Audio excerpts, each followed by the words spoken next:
And welcome back to the New Jersey Morning Show. I'm Gerald Yamber, along with Laura Jones and meteorologist Mike Favetta. Now, everyone wanted to be on this next segment. And when I asked, I said, hey, this is who we have on. Everyone said, yeah, I want to be on. I have my chocolate ready. So we've been talking about this throughout the show. There are professional chocolate tasters. And we're about to meet someone now, Nadine Kerstan. She's a judge for the International Chocolate Awards, a certified chocolate tasting expert, and owner of Barometer Chocolate. Let's bring her in live now. Hi, Nadine. Good morning. Good morning, everyone. Thank you so much for having me. Yeah, thanks for being on. So this is, you're going to show us how to properly taste chocolate. So, I didn't know there was a proper way. I just, I have my chocolate here, my dark chocolate. I got some yesterday for this. First, let's talk about how you become a professional chocolate taster. Well, like everything else, practice, practice, practice, and go to school. I actually went to school to learn how to properly savor chocolate, as well as where chocolate comes from, how to properly store your chocolate, all the things basically that a wine sommelier would learn, but for chocolate. Well, I like to drink my chocolate. Hot chocolate.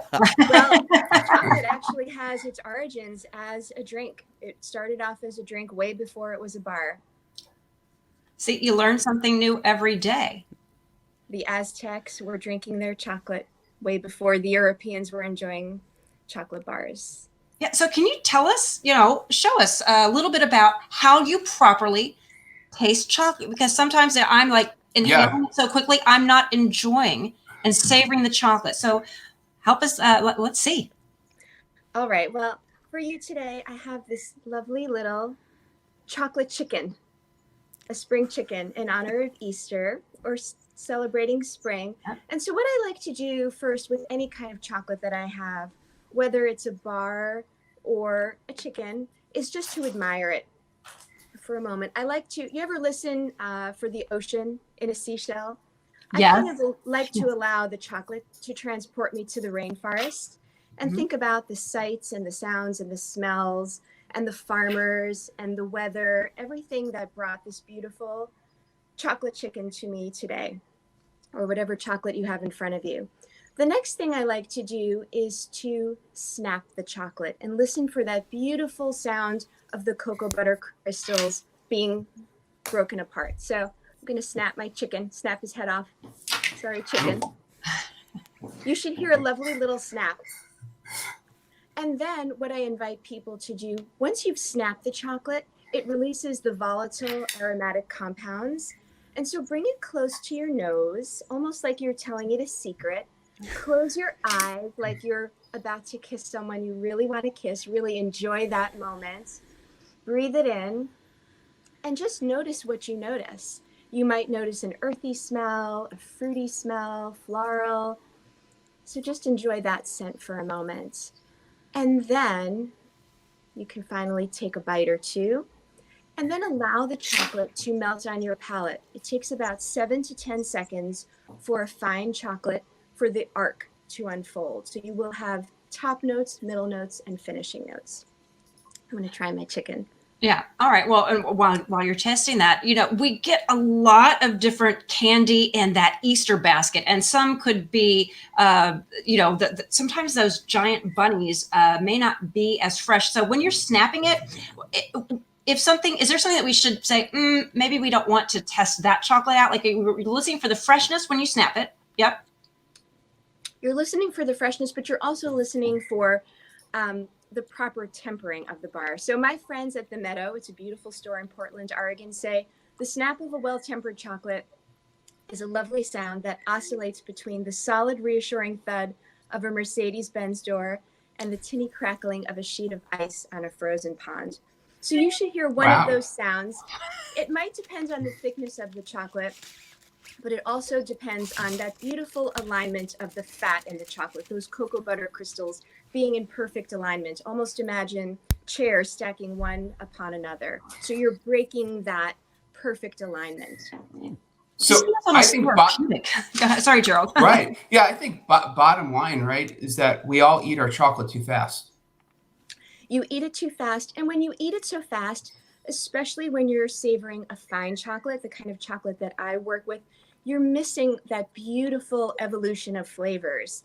So for example, in what I just tasted, in the top notes, I had like a very fudgy chocolatey experience, but then it quickly went to cherries, a little bit of rum, because this is a 75% from Jamaica, Bachelor's Hall Estate. So there's definitely a little rum in there, not in the ingredients, but actually in the fine flavor bean itself, in the tasting notes. And finally, berries and cream. That was my finishing note. Can I get a quick question about Barometer Chocolate? What is Barometer Sure. Chocolate? What is that? So Barometer Chocolate is my passion. It's my third baby. I have two real children, and then Barometer Chocolate's my third. And it's basically an online luxury boutique that's devoted to beautiful craft chocolates, award-winning craft chocolates from all over the world, as well as other treats made from chocolate and accessories to enjoy with your chocolate. I even have cacao fruit jam, which is actually a beautiful jam made from the pulp that encases the cocoa beans. It tastes nothing like chocolate, but it's incredibly delicious. So all kinds of things like that, just basically an homage to fine flavor cacao. Wow. Nadine, I have a question regarding chocolate and tasting it with coffee, such as espresso. Do you start by sipping the coffee first or taste the chocolate first? What's the order? Well, what I would do if I were savoring coffee and chocolate together is I would always try the chocolate first and just get the experience of the chocolate. And then as it's melting in my mouth, then I would take a sip or two of the coffee and then just allow that beautiful synergy to happen Okay, between those wow. two flavors and see if a beautiful new third flavor emerges Sure, from those sure. two. Does the same work with cordials or ports or maybe some, brandies or scotches, for instance? Yes, it's the same. I would use the same method.